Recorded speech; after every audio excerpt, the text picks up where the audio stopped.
एगो गाना हम गाओ तनी, ओ गाना के जवाब ई गई है, और वो लोग कमेंट करके बताई लो कि के अच्छा गाना लागल है।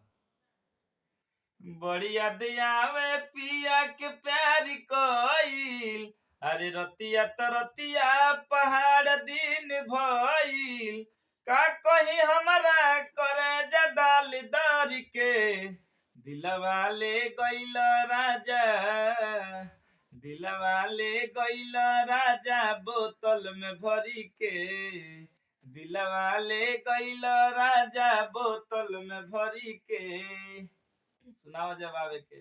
नई झुलनी के छैया बलम दुपहरिया बिताइला हो, नई झुलनी के छैया बलम दुपहरिया बिताइला हो, 4 महीनावा गर्मी के दिनवा, गर्मी के दिनवा चुए पसीनावा, अरे चुए ना दे हब पसीनावा गोरी, हम बेनिया डोलाई देबो, एसी लगाई देबो।